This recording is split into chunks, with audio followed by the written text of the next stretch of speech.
Hey everyone, how's it going? This is Michael for Spirit Comics. Welcome to another comic book review. This time it's of Unnatural #1 from Image Comics. Now before I start, I would like to remind you to please subscribe to my channel if you're new, because I do have, a small channel. I'm hoping to reach 50 subscribers by year's end, if not before. And if you do subscribe, please smash that bell like She-Hulk so you'll be notified of all new uploads. And please do also, if you enjoy this comic book review, like it and share it with others. And do leave your comments down below. This will be on YouTube a little bit later. So I want to get into this book right now because I'm not sure if I'm going to be able to pronounce her name right. It's Italian. Is it Mirka? And I'm not even going to try to pronounce the last name. I know I can't. But it's Unnatural. This is the variant cover, and honestly, I think I do like the variant cover much better than the regular cover. Nothing against the regular cover, but I just like this one better. And I'm going to tell you, this is a fun story. The artwork is beautiful. I wanted to cover this. I wanted to record a video of this the day I got it, but I didn't get a chance. And that was the July 4th. I wanted to make a video as soon as I could before anybody else did, but I failed in that too. I had this impression that, given the nature of this story, people were going to try and tear it to pieces, because they might say, well, it has this in it or has that in it, it's a SJW book or whatever. I did not get any of that when I read it. Okay? I had a lot of fun reading this. So let's get into the book. See, the writer is also the artist and the colorist. She did a wonderful job. This was originally released in 2016 in Italian. It was translated into English this year. And it's a wonderful book. I can't praise this enough. It's a whole lot better than Batman 50. So it starts off with the main character, Leslie, who, by the way, is a pig. Now, I'm not describing her eating habits. That's what she literally is. She's a pig. Because, can you see the tail right there? And she's got sort of a, piggish nose there. She's cute. I mean, she's a cute character. She's having a dream that this big, strong character is, just holding her tightly. And it's an intense dream. He starts kissing her, and she loses her, everything, to show that apparently she's got a tattoo of a flower on her or something or other. And then her roommate comes in saying, "Hey, excuse me, what the hell are you doing in here?" She says, "Leslie, what are you doing to that poor pillow?" Oh, this was so funny. Oh, this was so funny. And she said, and her roommate says, "Don't tell me you're going to blame this on that dream again." And Leslie is, still half asleep. And she says, "Thanks for the sympathy, Trish, but yeah." She says that each time she has it, the dream is more vivid and more intense than the previous time. And of course, you can see her roommate right here, holding the pillow and all the drool covering it. And her roommate says, "Anyway, time to get up, princess. Mr. Hans will never forgive you if you're late again. Why don't you mind?" Because she put her hand down on the bed, to knock her awake, sort of. And Trish says, "Speaking of late, if you miss this month's rent, I won't forgive you either. Hugs." And she leaves. So then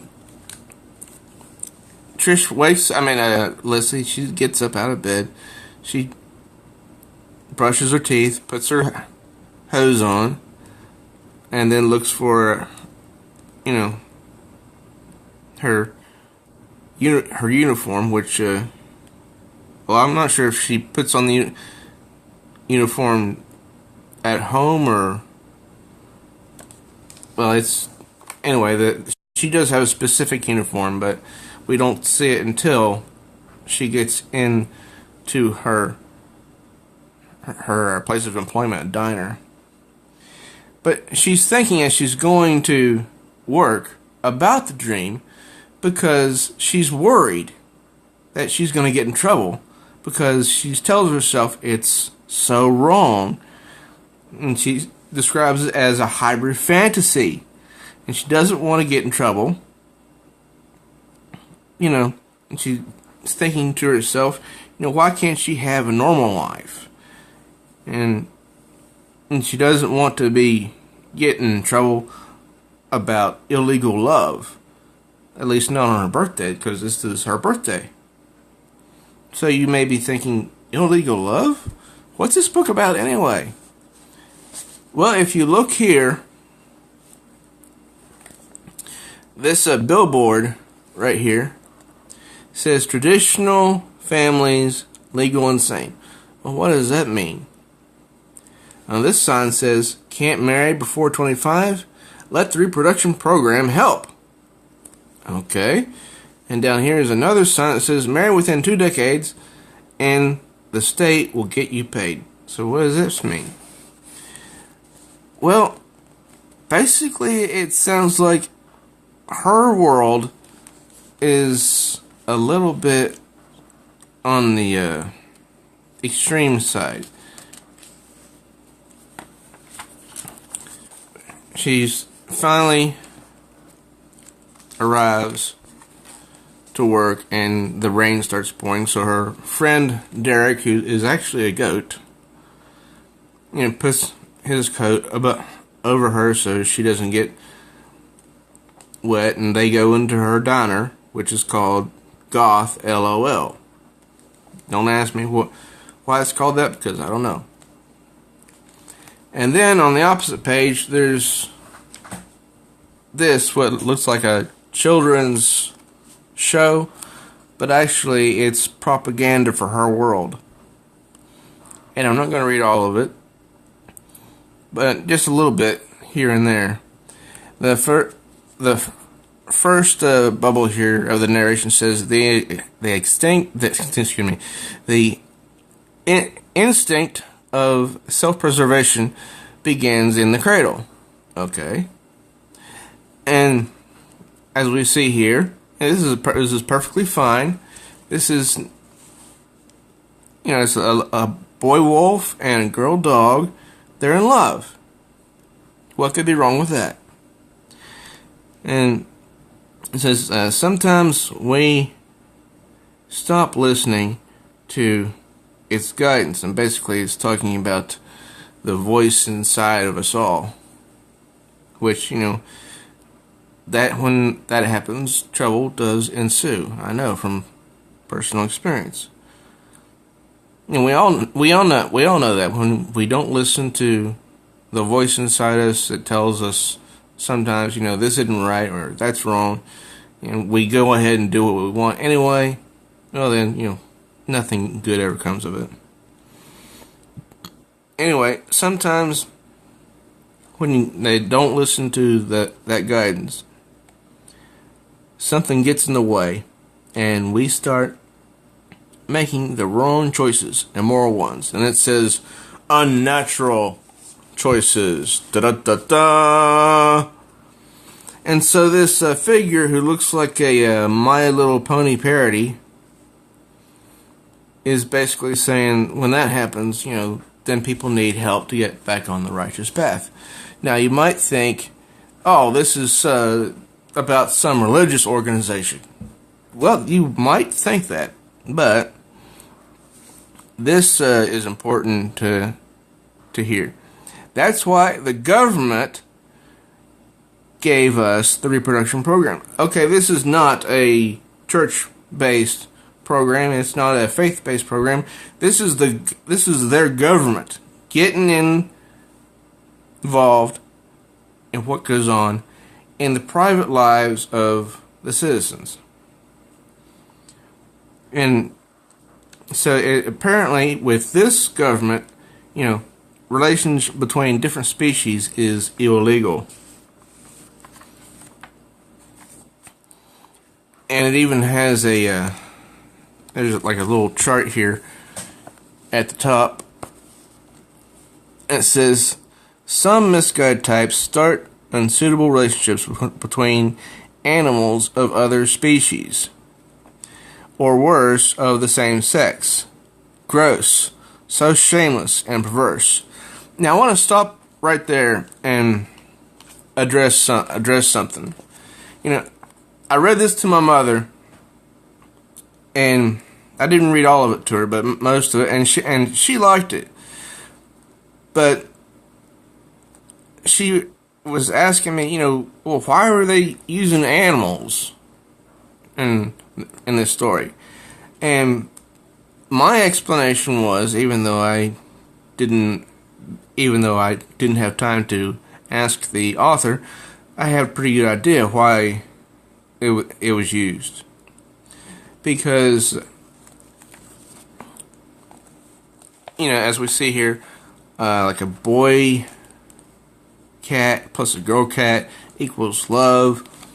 A boy cat plus a girl dog is and in this one, a boy cat plus a boy cat is.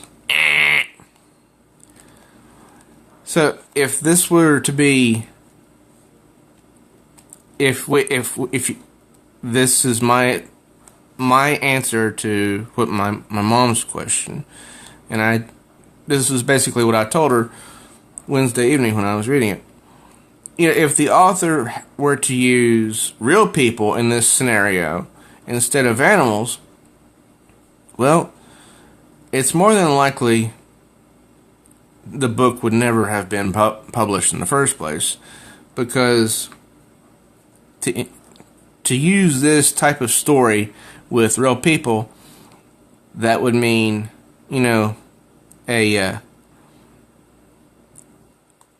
say a Caucasian or a African boy plus a Caucasian girl is wrong. When you would have to use ethnicities in this story, because this is talking about a government that really does get involved in the life of people in their personal lives, and that wouldn't go over well. So, the author used animals instead, and I think that was a really good idea. And then this box right here, I read it to my mother, and she laughed because this there's a lot of text here, but it doesn't take away. It basically informs that this government has an application called Real Love that people in this world download to their smartphones or their laptops, so they can be matched up with the person who would best suit them. And and they have to use this because it's their duty, as it says here in this bubble.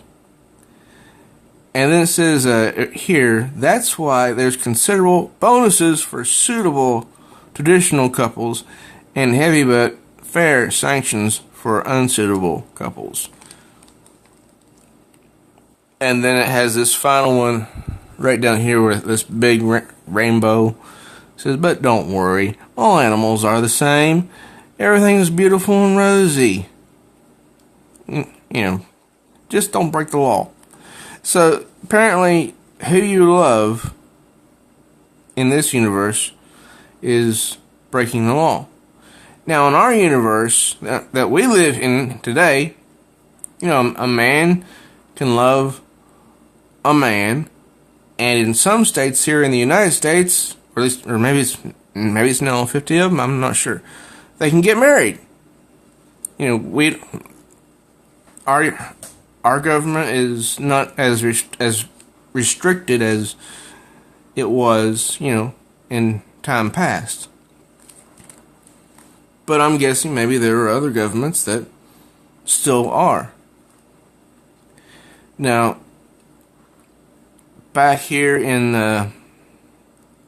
the diner, the manager, who looks to me, who I think is a alligator, maybe an alligator, is barking orders, saying that they all have to wear these new suits that for them to work in.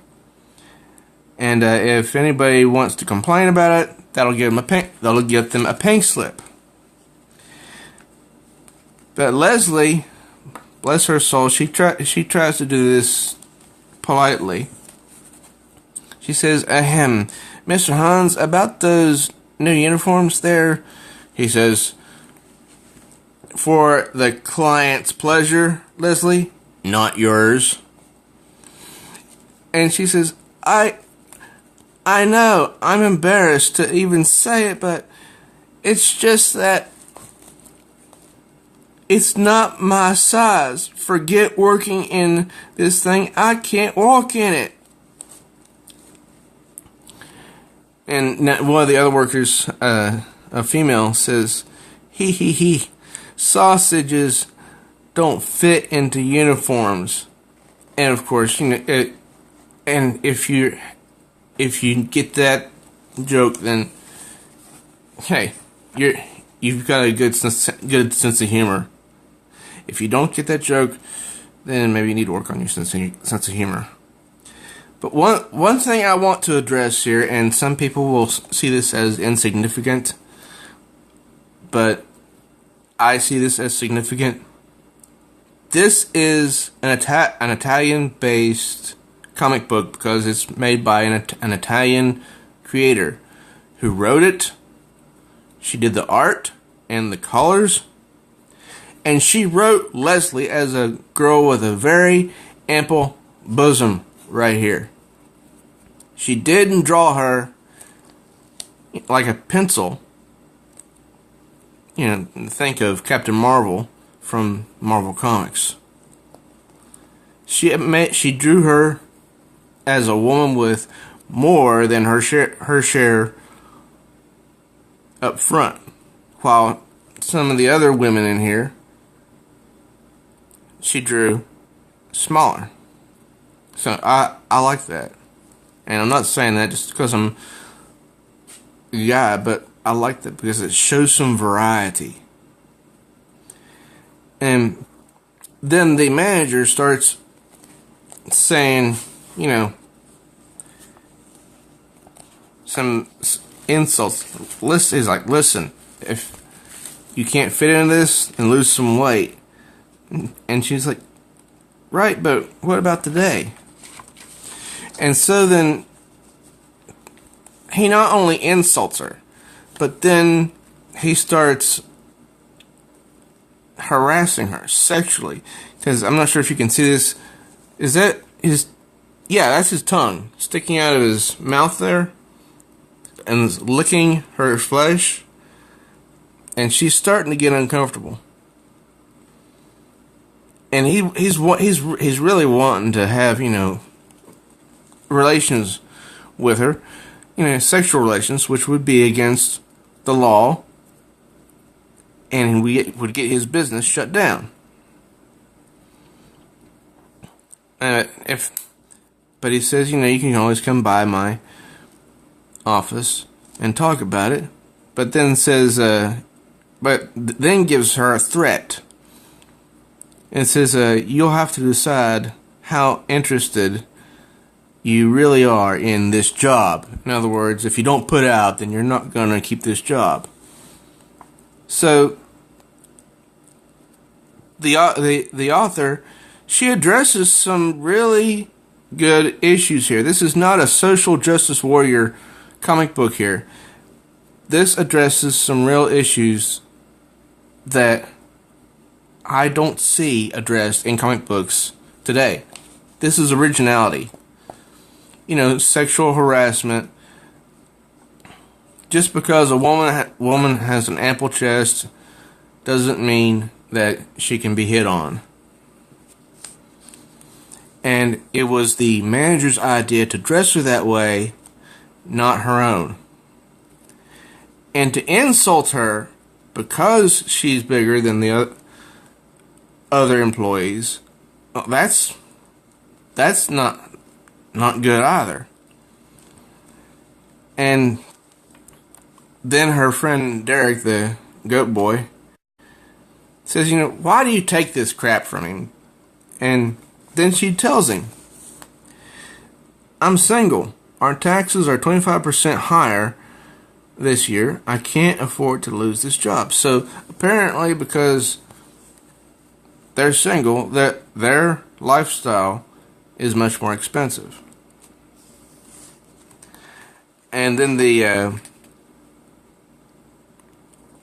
reproduction program gets mentioned in here because this is like a short subplot, I'm guessing, or maybe not even a subplot, but it's just something funny.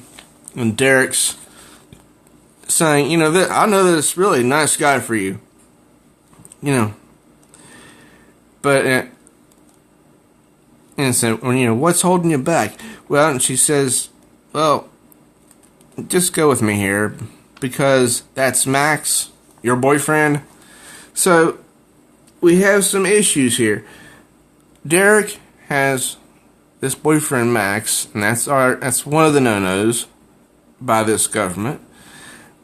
And it's a no-no by this government for Leslie to be having dreams about a romantic type wolf character. But she does anyway.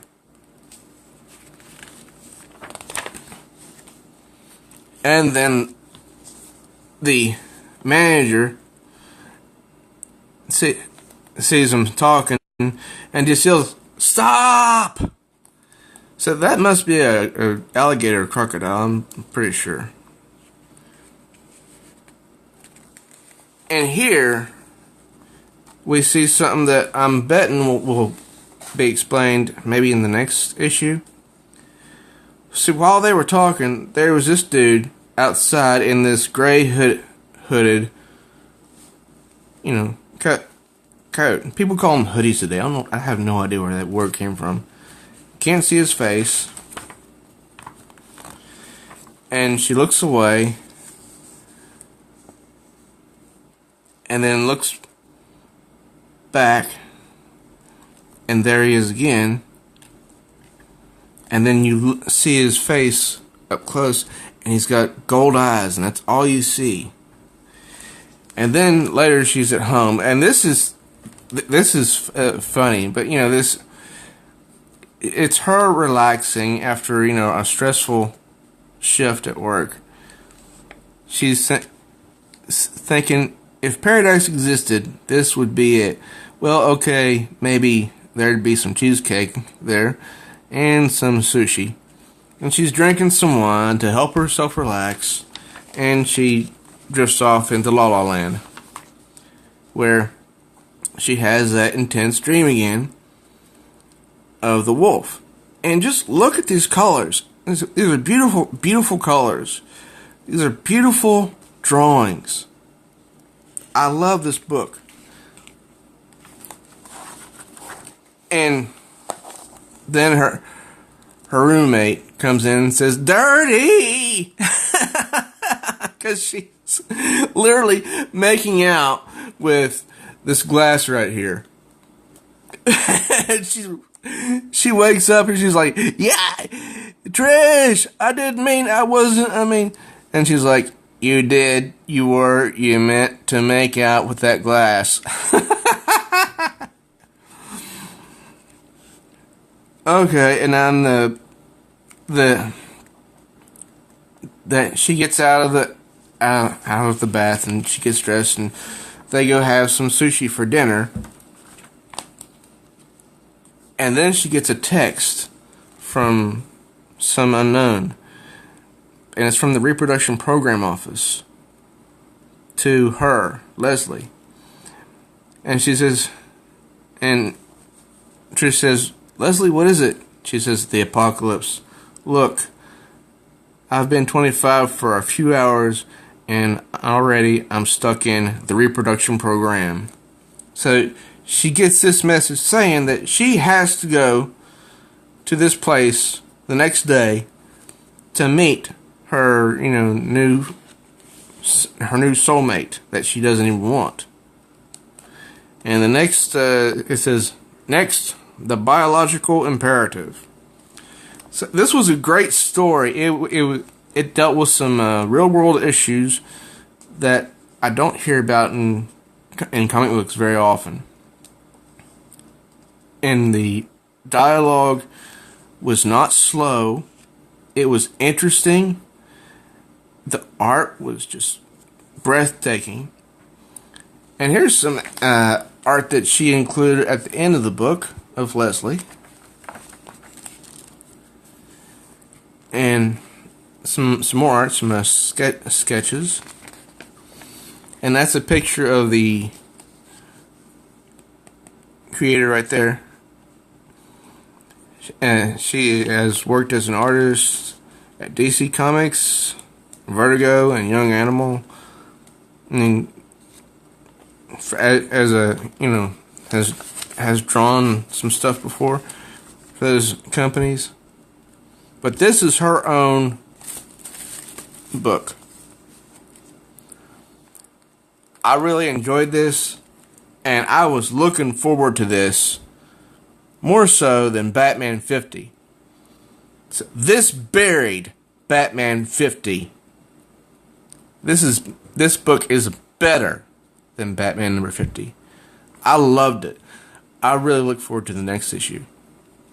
So, did you guys buy this on New Comic Book Day, July 4th? If you did, what did you think of it? Let me know in the comments below. And if you're new to my channel, please do subscribe. And don't forget to smash that notification bell like She-Hulk, so you'll be notified each time there's a new video that I've uploaded. Also, if you enjoyed this comic book review, please like and share it with others. And, like I said, don't forget to comment. I thank you for joining me. Until next time, keep on reading and don't forget to support your local comic shop. I'm Michael for Spirit Comics.